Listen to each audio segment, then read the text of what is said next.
Hello everyone, स्वागत है आप सभी का आपके अपने YouTube चैनल परीक्षा हॉल 24/7 पे। दोस्तों, जैसा कि आपको पता है, यहाँ पर हम झारखंड जीके के थ्योरी को कंप्लीट कर रहे हैं। झारखंड का हिस्ट्री, पॉलिटी, ज्योग्राफी, इकोनॉमिक्स, इसके साथ साथ झारखंड के art and culture complete theory को हम लोग कंप्लीट यहाँ पर करेंगे।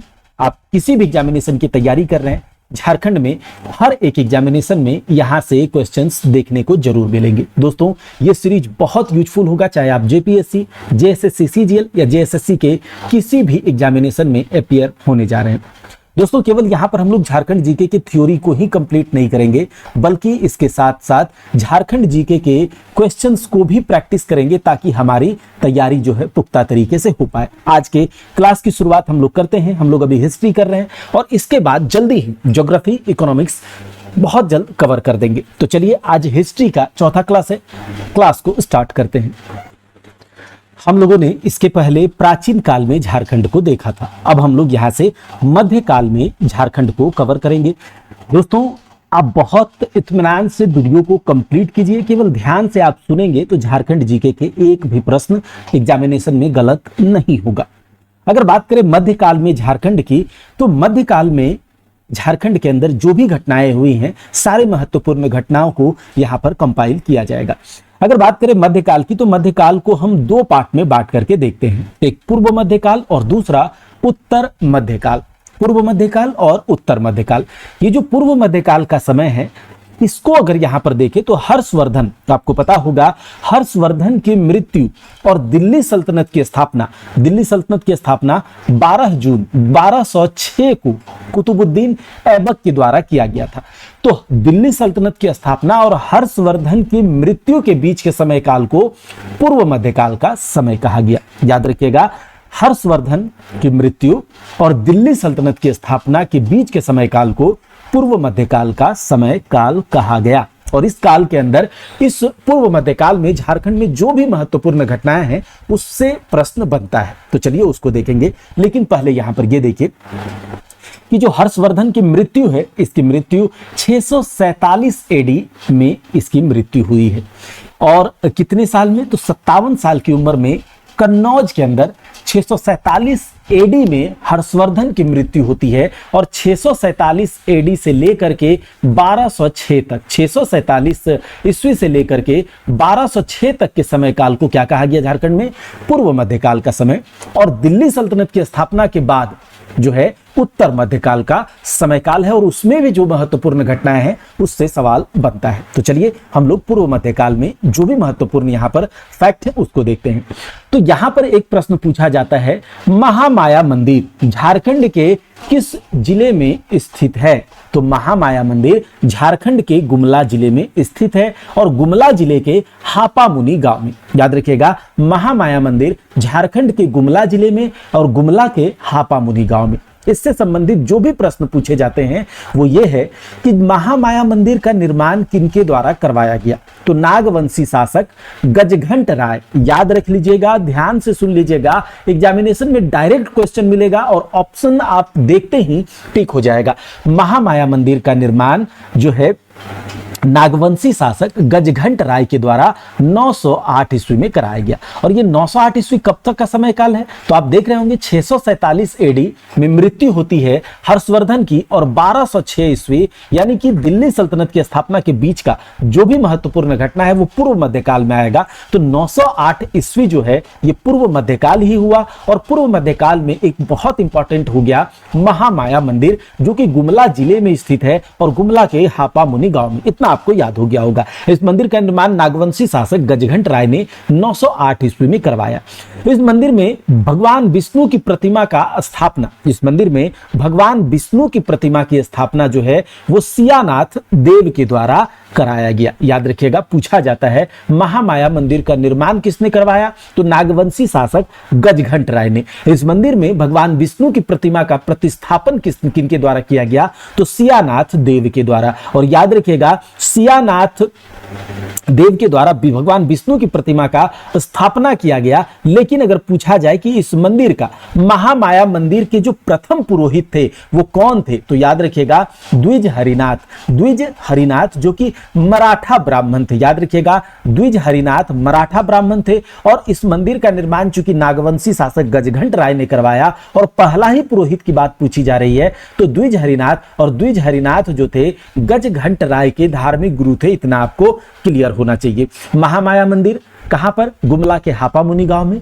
निर्माण किसने किया? नागवंशी शासक गजघंट राय ने। गजघंट राय का धार्मिक गुरु द्विज हरिनाथ जो कि इस मंदिर का पहला पुरोहित हुआ, और भगवान विष्णु की प्रतिमा का स्थापना सियानाथ देव ने करवाया। उसके अलावा टांगीनाथ का मंदिर, यहां पर आप देख रहे होंगे गुमला में स्थित है टांगीनाथ का मंदिर। और ये जो टांगीनाथ का मंदिर है, इस मंदिर का निर्माण भी पूर्व मध्यकाल में हुआ है और इसी काल में हुआ है, ये भी याद रख लीजिएगा। कहां पर है? गुमला में। तो गुमला में दो मंदिर पूर्व मध्यकाल से संबंध रखते हैं, टांगीनाथ का मंदिर और महामाया मंदिर, याद रख लेंगे इस बात को। आगे देखिए छिन्नमस्तिका शक्तिपीठ, आपको पता होगा रजरप्पा रामगढ़, ठीक है। जब हम लोग ज्योग्राफी पढ़ेंगे तो रामगढ़ में ये जो रजरप्पा यानी छिन्नमस्तिका शक्तिपीठ है, इसका भी महत्व है, ये सब कुछ ज्योग्राफी में हम लोग देखेंगे। तो छिन्नमस्तिका शक्तिपीठ, जहां पर की अष्टभुजी छिन्नमस्तिका माता काली की प्रतिमा स्थापित है। और कहा जाता है कि छिन्नमस्तिका बौद्ध वज्र योगिनी का ही हिंदू प्रतिरूप है। तो अगर आपसे पूछा जाए कि जो रजरप्पा में यानी रामगढ़ के रजरप्पा में जो छिन्नमस्तिका शक्तिपीठ है, अष्टभुजी छिन्नमस्तिका शक्तिपीठ है, वो बौद्ध धर्म के किस रूप का हिंदू प्रतिरूप है, तो आप कहेंगे बौद्ध वज्र योगिनी की का ही हिंदू प्रतिरूप है यहां पर। अगला देखिए चतरा के इटखोरी का, तो इटखोरी, चतरा में इटखोरी है, तो इटखोरी से पाल शासक महेंद्र पाल के शिलालेख मिले हैं। क्या? इटखोरी से पाल शासक महेंद्र पाल के शिलालेख मिले हैं। और पाल काल में ही इटखोरी में मां भद्रकाली की मूर्ति का निर्माण किया गया है, याद रखिएगा, बहुत इंपॉर्टेंट है। चतरा के इटखोरी से मां भद्रकाली की मूर्ति का निर्माण पाल काल में कराया गया, ये बहुत इंपॉर्टेंट है, याद रखिएगा, ठीक है। यहां से ही डायरेक्ट क्वेश्चंस देखने को मिलते हैं। तो ये पूर्व मध्यकाल में जो भी महत्वपूर्ण फैक्ट्स थे जहां से क्वेश्चंस पूछे जाते हैं, वो यहां पर कंपाइल किया गया था। अब हम लोग देखेंगे उत्तर मध्यकाल, और उत्तर मध्यकाल का समय है दिल्ली सल्तनत की स्थापना के बाद का समय। तो हम लोग दिल्ली सल्तनत के जो भी शासक रहे, दिल्ली सल्तनत में जितने भी वंशज रहे, इसके अलावा मुगल वंश, ये सब के समय झारखंड की क्या स्थिति रही थी, इन सब शासकों का, इन सब रूलर्स का झारखंड पर क्या प्रभाव रहा था, यही पूछा जाता है एग्जामिनेशन में। तो चलिए हम लोग उत्तर मध्यकाल में सबसे पहले दिल्ली सल्तनत के जो भी शासक रहे हैं उससे संबंधित फैक्ट, उससे संबंधित प्रभाव हम लोग झारखंड में देखते हैं। तो उत्तर मध्यकाल में सबसे पहले हम लोग देखेंगे बख्तियार खिलजी के बारे में। बख्तियार खिलजी 1206 ईस्वी में बख्तियार खिलजी ने झारखंड से होकर बंगाल के सेन वंशी शासक लक्ष्मण सेन की राजधानी नदिया पर आक्रमण किया था। और जब 1206 ईस्वी की बात आएगी तो यह उत्तर मध्यकाल से संबंधित है। क्यों? क्योंकि 1206 ईस्वी में ही दिल्ली सल्तनत की स्थापना कुतुबुद्दीन ऐबक के द्वारा कर दिया गया था और उसी का सेनापति था बख्तियार खिलजी। और 1206 ईस्वी में ही बख्तियार खिलजी ने झारखंड की धरती से होकर बंगाल के सेन वंशी शासक लक्ष्मण सेन की राजधानी नदिया पर आक्रमण कर दिया। तो ये इंपॉर्टेंट हो जाता है कि उत्तर मध्यकाल में बख्तियार खिलजी का संबंध झारखंड से कैसे, तो झारखंड की धरती का उपयोग किया था बंगाल के सेनवंशी शासक लक्ष्मण सेन की राजधानी नदिया पर आक्रमण करने के लिए। उसके बाद गुलाम वंश की, ये पूछा जाता है कि ये जो गुलाम वंश है दिल्ली सल्तनत के अंदर, इस गुलाम वंश के इल्तुतमिश और बलबन के समय झारखंड जो था इसके प्रभाव से मुक्त था। पूछा जाएगा कि गुलाम वंश के कौन से शासक के समय झारखंड जो है उनके प्रभाव से मुक्त था। याद रखिएगा गुलाम वंश के इल्तुतमिश और बलबन के समय झारखंड इनके प्रभाव से मुक्त था। नागवंशी राजा हरिकर्ण, याद रखिएगा कि गुलाम वंश के इल्तुतमिश और बलबन के समय नागवंशी राजा हरिकर्ण हुआ करता था और हरिकर्ण बहुत ही शक्तिशाली था। तो कहा जा सकता है हरिकर्ण के समय गुलाम वंश के प्रभाव से मुक्त था झारखंड, या गुलाम वंश के इल्तुतमिश और बलबन के समय झारखंड इनके प्रभाव से मुक्त था। अगला देखिए अलाउद्दीन खिलजी, ठीक है। तो अलाउद्दीन खिलजी ने 1301 ईस्वी में, नाम तो आपने सुना ही होगा, हिस्ट्री आपने पढ़ा होगा, मध्यकालीन भारत आपने पढ़ा होगा, दिल्ली सल्तनत आपने पढ़ा होगा, तो अलाउद्दीन खिलजी के बारे में आपने जाना होगा, गुलाम वंश, खिलजी वंश, ठीक है, ये सब। तो अलाउद्दीन खिलजी ने 1301 ईस्वी में उसका सेनापति था छज्जू मलिक। तो छज्जू मलिक को नागवंशी राज पर विजय प्राप्त करने के लिए भेज दिया। अलाउद्दीन खिलजी, जो कि अपने आप को कहता था कि सिकंदर सानी, यानी कि सिकंदर है, हम पूरा दुनिया पर फतह करना चाहता था, तो उसने अपने सेनापति छज्जू मलिक को नागवंशी राज पर विजय प्राप्त करने के लिए भेजा। छज्जू मलिक ने नागवंशी शासक को कर देने के लिए विवश कर दिया। तो अगर आपसे पूछेगा अलाउद्दीन खिलजी का कौन सा सेनापति जो है नागवंशी शासक को कर देने यानी टैक्स देने के लिए विवश किया था, तो छज्जू मलिक, याद रखिएगा। कब? 1301 ईस्वी में। अलाउद्दीन खिलजी का एक सेनापति था, बहुत इंपॉर्टेंट है, ये तो सबको ही जानता होगा, मलिक कफूर के बारे में, ठीक है। अब तो इस पर एक मूवी भी बनी है। तो अलाउद्दीन खिलजी का सेनापति था मलिक कफूर। ये दक्षिण भारत के विजय अभियान पर जा रहा था। अब आपको पता है कि ये भारतवर्ष और भारतवर्ष में झारखंड जो है, ये आपका झारखंड बिहार वाला रीजन और नीचे आपका दक्षिण भारत है। तो जब भी कोई दिल्ली इधर से यूपी से झारखंड से होते हुए साउथ की ओर जाना चाहेगा तो झारखंड की धरती का उपयोग किया था अलाउद्दीन खिलजी के सेनापति मलिक कफूर ने। तो अलाउद्दीन खिलजी का सेनापति था मलिक कफूर और ये दक्षिण भारत के विजय अभियान पर जाते समय झारखंड से गुजरा था। उसके अलावा नागवंशी राजा फनी मुकुट राय व बेनू कर्ण ने अलाउद्दीन खिलजी की अधीनता स्वीकार की थी। तो चलिए इसको थोड़ा सा समराइज करते हैं, ध्यान से सुनिएगा। अलाउद्दीन खिलजी से रिलेटेड, अलाउद्दीन खिलजी 1301 ईस्वी में अपने सेनापति छज्जू मलिक को नागवंशी राज पर विजय प्राप्त करने के लिए भेजा। उसने नागवंशी शासक को कर देने के लिए विवश कर दिया। अलाउद्दीन खिलजी का एक सेनापति था मलिक कफूर, जो कि दक्षिण भारत के अभियान पर जाते समय झारखंड से गुजरा था और साथ ही साथ नागवंशी राजा फनी मुकुट राय, याद रखिएगा, फनी मुकुट राय और बेनू कर्ण ने अलाउद्दीन खिलजी की अधीनता स्वीकार की थी। इतना याद रखना है। चलिए आगे देखते हैं। मोहम्मद बिन तुगलक, तुगलक वंश के समय, ये आपका दिल्ली सल्तनत में ही आता है, मोहम्मद बिन तुगलक। तो देखिए मोहम्मद बिन तुगलक का सेनापति था मलिक बयां, इंपॉर्टेंट है, याद रखिएगा, मोहम्मद बिन तुगलक का सेनापति मलिक बयां। ये जो मलिक बयां था हजारीबाग क्षेत्र में चाई चंपा तक आ पहुंचा था और मलिक बयां ने हजारीबाग के चाई किला को जीतकर फतेह खान दौरा के हवाले कर दिया था। इंपॉर्टेंट है, ध्यान से सुनिएगा। मलिक मोहम्मद बिन तुगलक का सेनापति मलिक बयां चाई चंपा तक पहुंच गया, चाई के किला को जीत करके ये इस किला को फतेह खान दौरा के हवाले कर दिया था। इंपॉर्टेंट है, याद रख लीजिएगा। उसके बाद देखिए ये जो मलिक बयां ने चाई किला को जीतकर फतेह खान के दौरे के हवाले किया था, वो जो आक्रमण था इब्राहिम अली के नेतृत्व में हुआ था, ऐसा कहा जाता है संथाली स्रोत के अनुसार। संथाली स्रोत के अनुसार जो है, संथाली सोर्सेज के अकॉर्डिंग, अब ये जो आक्रमण हुआ था ये इब्राहिम अली के नेतृत्व में हुआ था और इब्राहिम अली द्वारा बीघा के किले पर अधिकार कर लिया गया था। तो पूछा जाएगा कि बीघा के किले पर अधिकार किसने किया? इब्राहिम अली ने। किसने? इब्राहिम अली, याद रखिएगा। और मोहम्मद बिन तुगलक ने सतगावा का शासक नियुक्त कर दिया छजुद्दीन आजमुल मुल्क को। मोहम्मद बिन तुगलक ने सतगावा का शासन किसको नियुक्त कर दिया? छजुद्दीन आजमुल मुल्क को। और तुगलक के काल में नागवंशी शासक जो था, नागवंशी राजा हरिकर्ण था। तो यहां से हम लोग देख लेते हैं कि मोहम्मद, हमने देखा अलाउद्दीन खिलजी, हमने देखा बख्तियार खिलजी, हम देख रहे हैं मोहम्मद बिन तुगलक। तो मोहम्मद बिन तुगलक से संबंधित एक मलिक बयां उसका सेनापति, उसके अलावा आपको याद रखना है इब्राहिम अली ने बीघा के किले पर अधिकार किया था और मोहम्मद बिन तुगलक ने सतगावा का शासक किसको नियुक्त कर दिया था? छजुद्दीन आजमुल मुल्क को। और जिस समय दिल्ली सल्तनत पर तुगलक वंश का शासन था, तो तुगलक के काल में या मोहम्मद बिन तुगलक के काल में जो नागवंशी राजा कौन था? हरिकर्ण था, ध्यान रखिएगा। उसके बाद फिरोज शाह तुगलक ने बंगाल के शासक शमसुद्दीन शाह को पराजित करके हजारीबाग के सतगावा क्षेत्र पर विजय प्राप्त कर लिया और फिर इसने जितना भी क्षेत्र झारखंड क्षेत्र में जीता था, जीते हुए क्षेत्रों की राजधानी किसको बना दिया? सतगावा को, याद रखिएगा।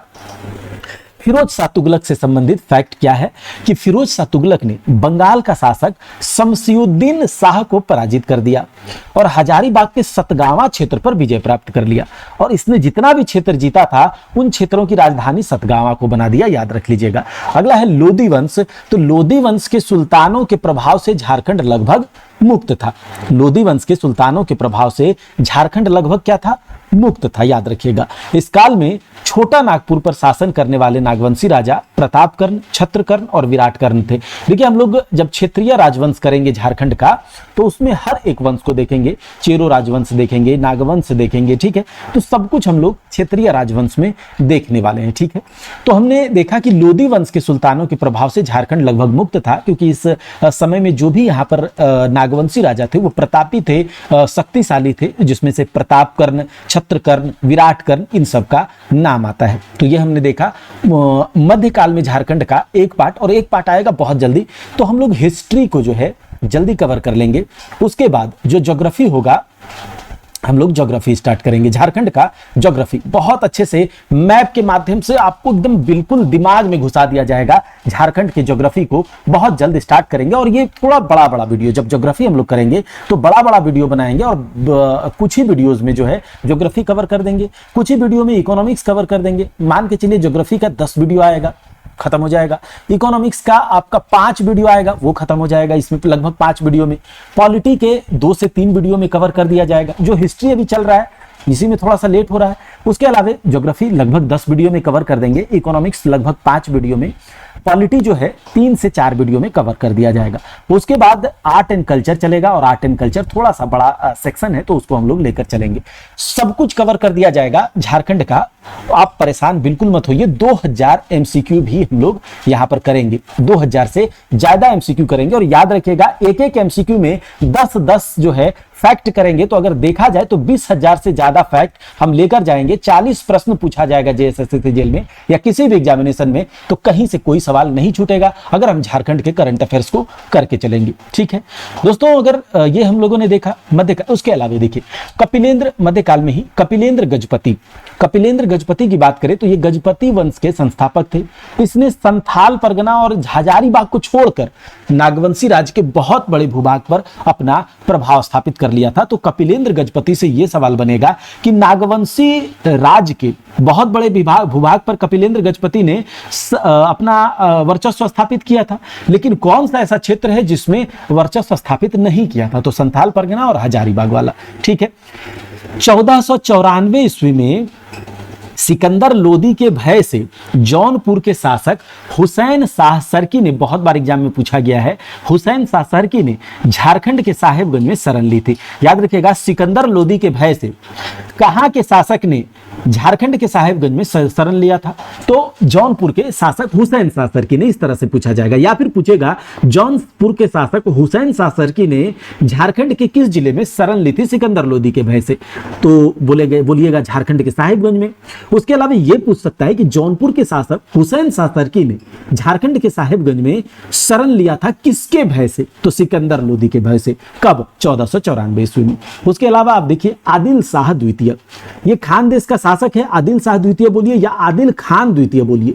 इसने झारखंड में अपने सैन्य दल को भेजा था, और आदिल शाह द्वितीय को झारखंडी सुल्तान के नाम से भी जाना जाता है। तो ये इंपॉर्टेंट हो जाता है कि झारखंडी सुल्तान के नाम से किसे जाना जाता है? आदिल शाह द्वितीय को। इसने अपने सैन्य दल को झारखंड भेजा था। तो ये हमने आज का क्लास देखा। दोस्तों, आपको पता है कि एग्जामिनेशन बिल्कुल नजदीक है और एग्जामिनेशन होने के चांसेस बहुत ज्यादा है। तो फिर से हम लोगों को जो है एकजुटता के साथ बहुत ही ज्यादा अपना मोड जो है, जो प्रिपरेशन का मोड है, उसको एकदम फास्ट एंड फ्यूरियस करना होगा, और एक राइट स्ट्रेटेजी के साथ। देखिए, हमने बहुत अच्छे से पहले भी पढ़ा था, आपको होमवर्क सीरीज हमने करवाया हुआ है। पीछे बहुत सारे ओल्ड स्टूडेंट जो हमारे साथ जुड़े हुए थे, वो बहुत अच्छा कर रहे थे, पढ़ने वाले स्टूडेंट अच्छा कर रहे थे, अच्छा उनका स्कोर भी बूस्ट हो रहा था होमवर्क सीरीज से।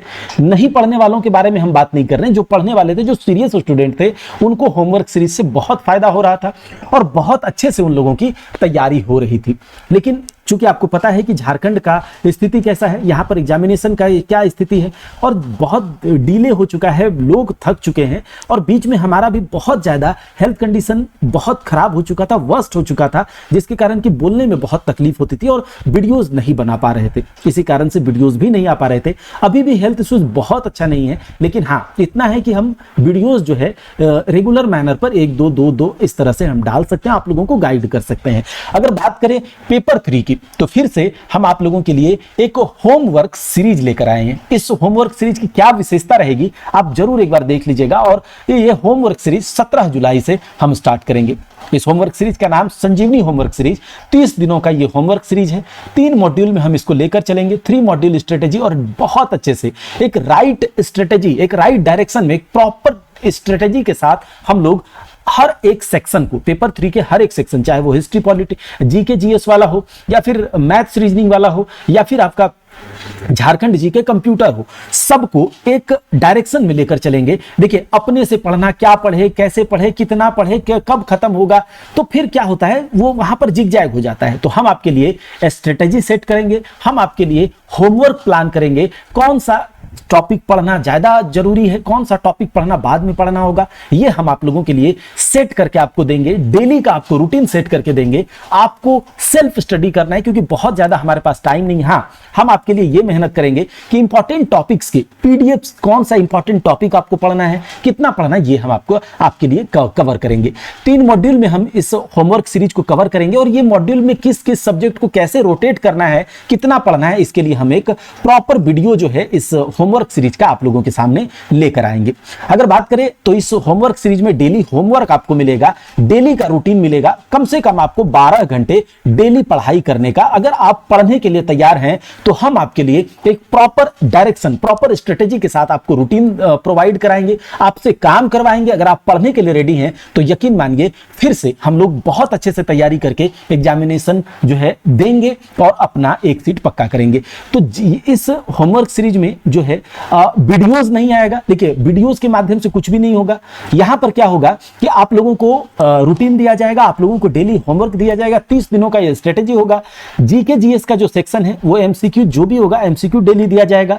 जो भी होमवर्क दिया जाएगा उसके बेसिस पे मैथ्स और रीजनिंग के एमसीक्यू आपको दिए जाएंगे। जो भी होमवर्क, जो भी टॉपिक आपको दिया जाएगा उसके बेसिस पे झारखंड जीके और कंप्यूटर के एमसीक्यू आपको दिए जाएंगे होमवर्क के बेसिस पे, यानी कि जीके जीएस जिसमें कि 50 प्रश्न आपसे पूछा जाएगा, उसके बाद मैथ्स रीजनिंग 40 हो जाएगा, और झारखंड जीके कंप्यूटर 60। तो टोटल 150 प्रश्नों का जो है हम लोग रोटेट करेंगे।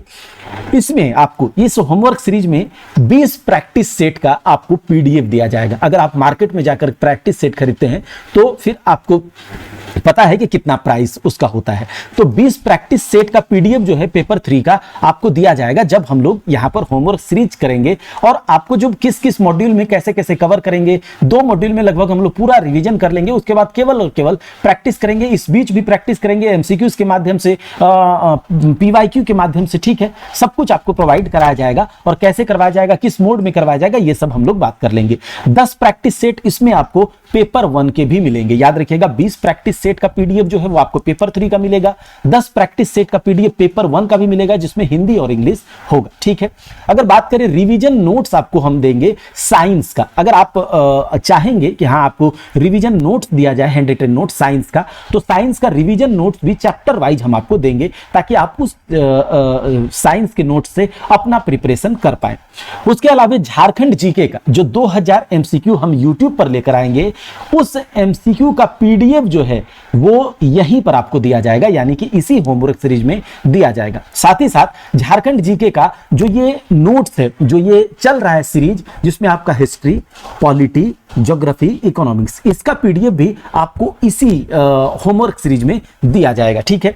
कंप्यूटर जो हमने यूट्यूब पर कराया है, साथ ही साथ एप्लीकेशन पर जो कंप्यूटर का क्लास कंप्लीट करवा दिया गया है, जो भी थोड़ा मोड़ा बचा होगा तो पढ़ने वाले स्टूडेंट उसको कंप्लीट कर चुके होंगे। तो कंप्यूटर का क्लास का पीडीएफ आप लोग को यहां पर देंगे। कंप्यूटर का एमसीक्यू जो है, कंप्यूटर एमसीक्यू जो है, चैप्टर वाइज एमसीक्यू आपको यहां पर प्रोवाइड कराया जाएगा, पीडीएफ प्रोवाइड कराया जाएगा। आप उससे पढ़ेंगे, आपको प्रॉपर डेली बेसिस पर जब रूटीन दिया जाएगा, डेली बेसिस पर जब आप तैयारी करेंगे तो सारा तैयारी होगा। साथ ही साथ आपको जितना एमसीक्यू, जितना पीडीएफ, जितना टॉपिक हम यहां से देंगे, आपको उतना ही करके चले जाना है। यकीन मानिए, जिस स्ट्रेटेजी से हम चले हैं, जिस स्ट्रेटेजी से हमने अभी तक बच्चों को पढ़ाया है, ऑफलाइन ऑनलाइन दोनों में, थोड़ा सा बीच में हमारा तबीयत जो है बहुत बिगड़ चुका था, जिस कारण से आपसे कांटेक्ट नहीं कर पा रहे थे, ठीक है, आपको गाइड नहीं कर पा रहे थे। और 15 जो है डेली करेंट अफेयर्स, उसी ग्रुप में यानी इसी होमवर्क सीरीज में आपको दिया जाएगा। साथ ही साथ करंट अफेयर्स के मैगजीन भी आपको उसका पीडीएफ जो है आपको दिया जाएगा। और डेली करंट अफेयर्स का जो है 1 साल का ईयरली करंट अफेयर्स का एक बुक आपको कहा जाएगा, कौन सा बुक लेना है, कैसे लेना है, कौन से बुक से पढ़ेंगे, इसके लिए एक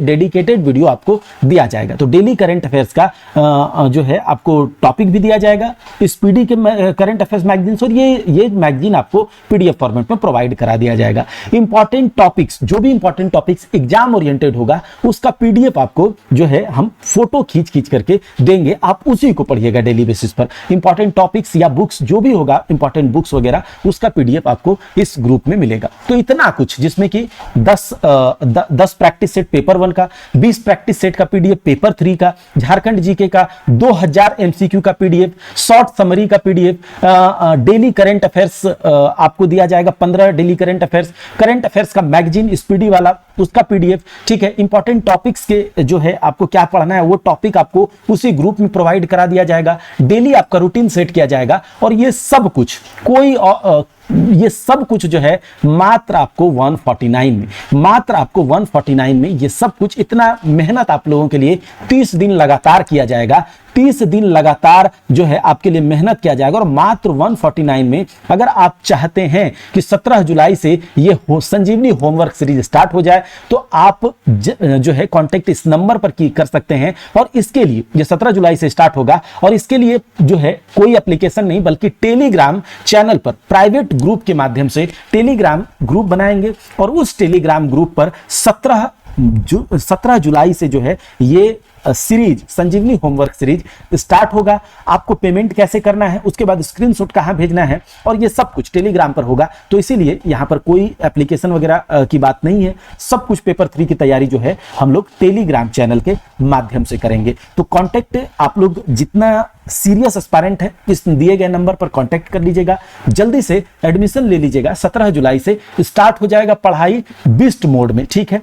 तो यहां तक आप लोग समझ गए होंगे। मिलते हैं अगले वीडियो में, तब तक के लिए जय हिंद।